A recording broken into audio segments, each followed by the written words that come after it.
And in this video, I like to showcase the King's Indian attack. And for that, we're gonna have two grandmasters, Hikaru Nakamura on your left and Naroditsky on your right. And I want to present a modern guide using blitz game and rapid games online. And the setup of the King's Indian attack is in the middle of the board. Now, let's check it out. In the first part of the video, we're going to showcase Naroditsky using this opening. In the first game, he's using G3, but as we can see, there's many ways to reach the King's Indian attack. And the way you can very easily reach it is always play knight f3, knight d2, have the bishop on g2, that's the fianchetto, and your pawn structure like that. Next, you're gonna castle. Now, of course, if you start like that, black may also do a fianchetto, and we're gonna see how you can just play when black is kind of doing the same thing as white. So we'll see both examples. So G3 is the way that Danya starts the game. And here we can see that black has chosen a very safe setup. 2 pawns in the center, developing and castling. So on the face of it, that seems very sound. And let's see how the game develops. Now we're gonna see in the many games where does the knight on d2 belongs. Most likely, it's gonna belong on c4. So after this move, knight c4. Very nice, putting some pressure on black. Now we have done that with the first knight. Where does the knight f3 end up? Well, it could go to g5 or it could go to h4, right? And in this game, knight h4. The idea, jumping to f5. So black prevents that. And as we can see, black has weak dark squares. And this is why to play, and I chose this first game to show you how quickly you can develop an attack. And here, knight f5 played. Now, if black were to take, you take back like that. And let's say you bring the queen, and if you try to defend like that, knight d4 attacks f6. And if you try to defend f6 to play knight f8 next, bishop h3, attacking like that. So you have tons of attack. This is where in this situation, black decided not to take the piece. And now we have fireworks, boom, check. Now if the king were to retreat, you're dominating like that, and you take, and you are crushing because you're attacking f6, and if black takes, beautiful fork, winning the game. So here, black took, take, and now queen h5. Now in the game, black tried to defend with rook f8. Black has developed the bishop.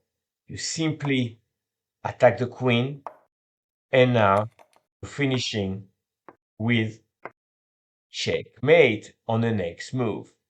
So really, really fast attack for white. In the game, rook f8 to defend f7. And now, check, check, and black resign, right? You on king g8, you can do knight f6. And on king h8, also knight f6. It's winning. Or you can also checkmate like that. So brilliant game. And one I'm gonna just pause here. Simply knight c4. Very nice idea. Followed by knight h4, targeting f5. In the second game, Danya also start with knight f3 this time. And this is where black, a grandmaster, also does bishop g7. So black saying, well, if this is good for white, this is also good for me. So we have kind of the same system, but the pawn structure favors white in the center. And here, just like in the first game, knight c4, putting pressure on e5. And here, rook e1, we're attacking the pawn. Now, if black had defended like that, you simply play queen b3, putting pressure on the long diagonal, the king escape, and now tactics. If black takes like that, knight g5, double attack, attacking here, attacking here. Classic of the King's Indian attack. And if black takes with a knight, we simply take, and we are up a pawn. Very nice position. Black is not fully developed, and you should be able to win that. So this was the danger of f6. So black played bishop f5. And now we have this knight developed. And where does this knight go? In game number 1, Dania played knight h4.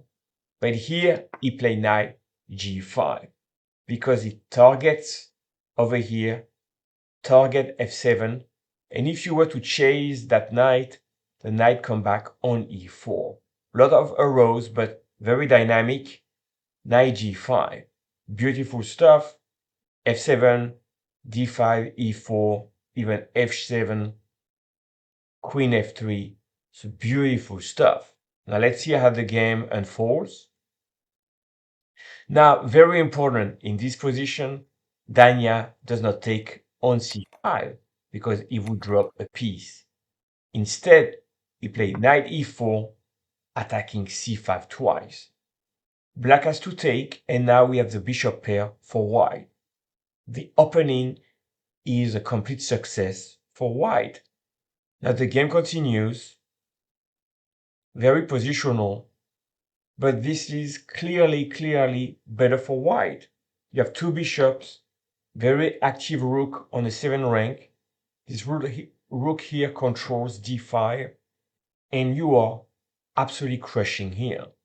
I'll go quickly because that's not the purpose of this video, but you can put pressure here, rook a1, a nice spin here along this diagonal. Black has to defend d6 and now f4 attacking. Now keep in mind you have some bishop h3 check lurking around.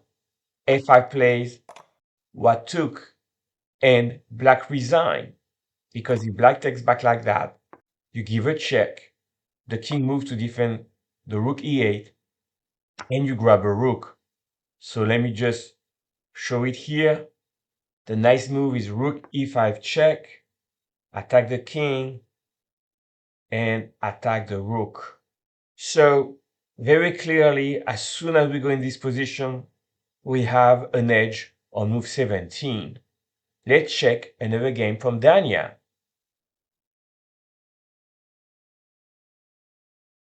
In this game, black does the copycat variation.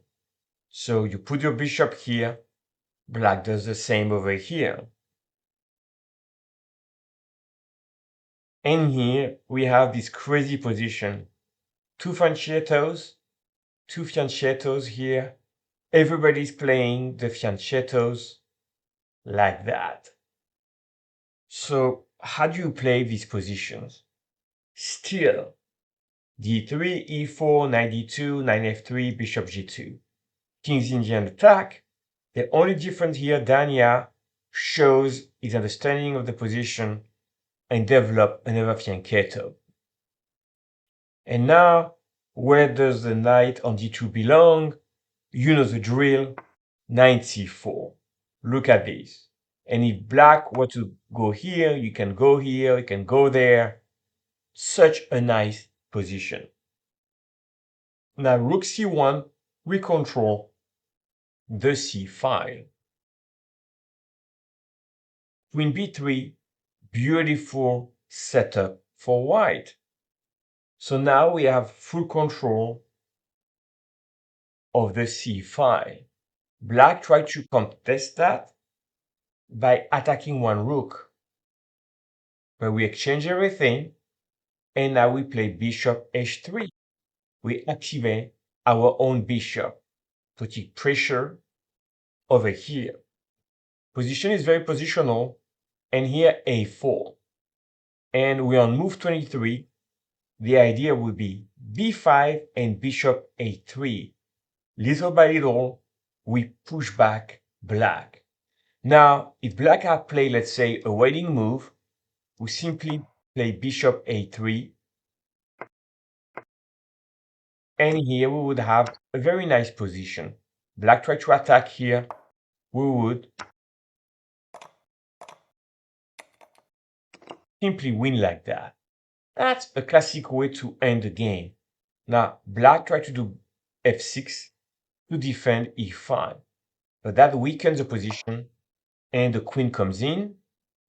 Now we play bishop b5, sorry, with the idea bishop a3, attacking, queen c5 played, and here beautiful, queen b3, threaten, bishop a3.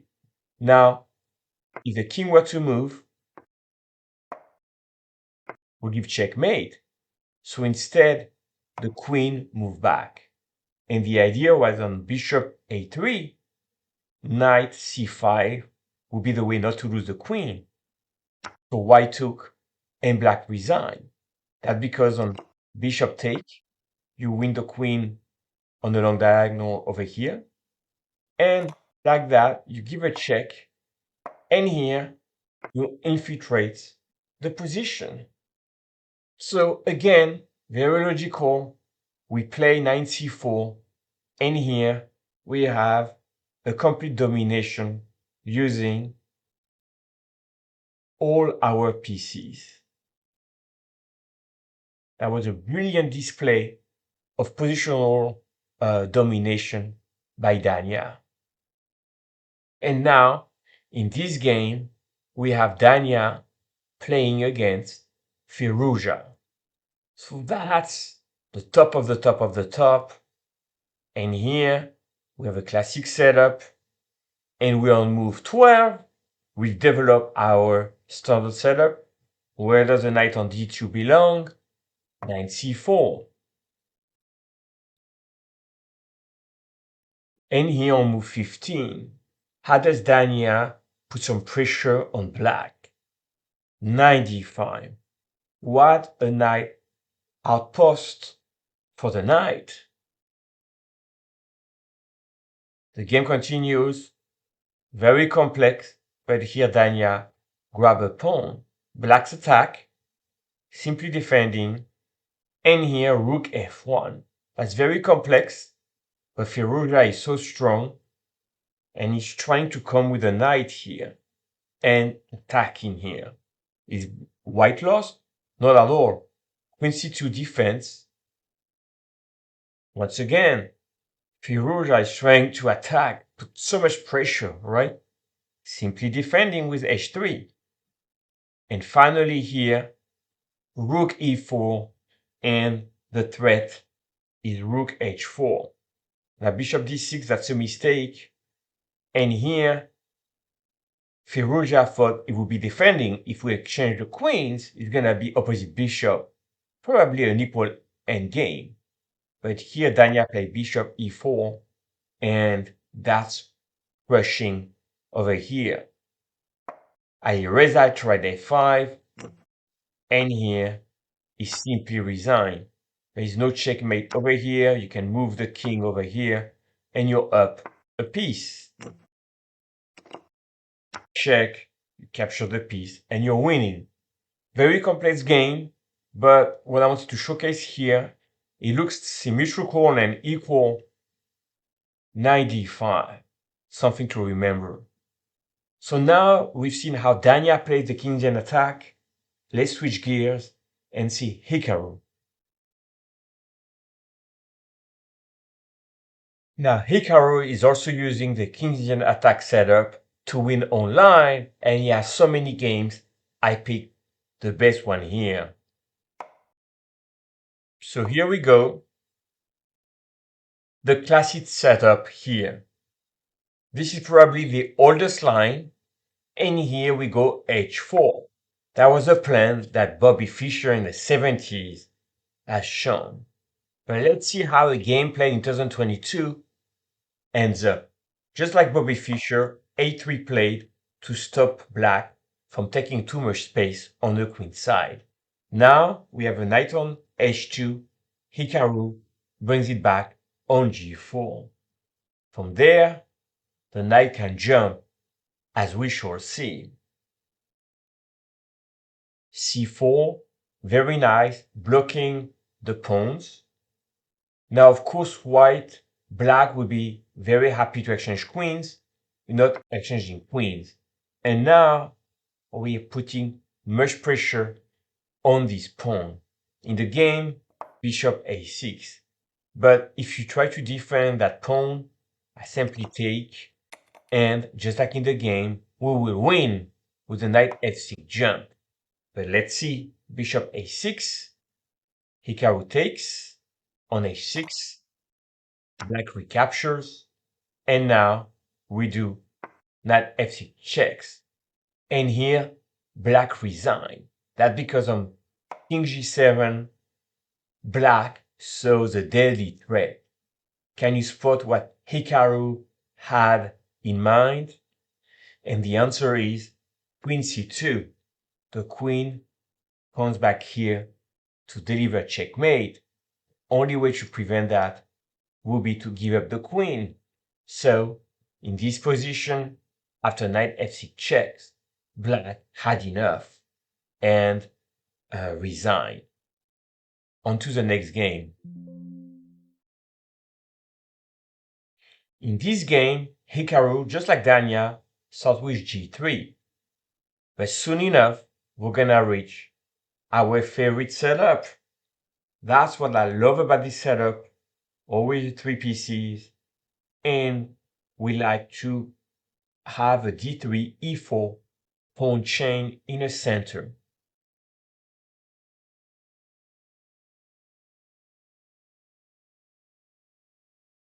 And this is the first game where black is castling long. So black is aiming to do opposite castle, launching the attack, probably with g5. The problem is we're controlling the square right now, and white played knight c4. We've seen that knight on d2 tend to jump on c4. In this case, we're controlling e5. Now we play bishop a4, attacking the queen. And here a4, black wastes time.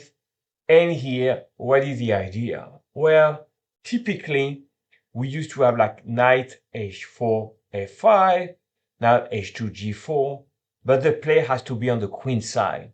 And Hikaru played b4. That's because we're attacking the king, right? And very quickly, the game shifts. So here, what do? We attack the queen, and here, we give a check. And in this position, Hikaru played a5. And once again, black had enough and threw the towel. That's because we're threatening to play a6 or take here. And if you take like that, we give a check and we are finishing very quickly the game. So on to the next example. So here we have Hikaru actually playing Arjun Erigaisi, a rising star from India. And black has chosen to do the Coypcat variation. So also putting a fianchetto on g7. And now I pause. We finish our development with white. What do? Knight c4, putting pressure on e5. Black defense. So this is very positional, and black has a very solid setup. So there's no direct win. But let's see how Hikaru manages to win this game. He was rating 3,200 on chess.com when he played that game. And here, knight a3, the knight is targeting b5. Game goes on, and this is where the game changes. Probably 95 was called for, maybe king h8, and you will continue the game like that. But instead, Arjun said, let me capture a pawn. Yes, but the knight on d2 goes back here, and now we're attacking b6. Black defense, bishop e3. And in this position, we're 2 moves away from the end of the game. In the game, Arjun played king f8, and after knight b6 tactical shot, he resigns. That's because we have a nice motif and white is winning. Now you may say, well, that was a blunder. So let's say, what if he played rook d8? Then you would exchange, come in like that. But in this case, we still grab the pawn here. King's gonna come in, and we have a much better endgame. So very positional, again, a very strong player. But once again, we have very nice setup and display by GM Hikaru. Now, this is a very important game playing against Jobava. So Georgian player Jobava, and here we have our setup, right? We have bishop f4, knight h2. We know that the knight's gonna come here, putting pressure on h6. But black is very strong GM and protects. That knight here protects. So we have a very prepared player with the black pieces. Now the game continues. And now, what is the key idea, right? We have developed our pieces. The knight come here, putting more pressure on h6. So that was defended like that.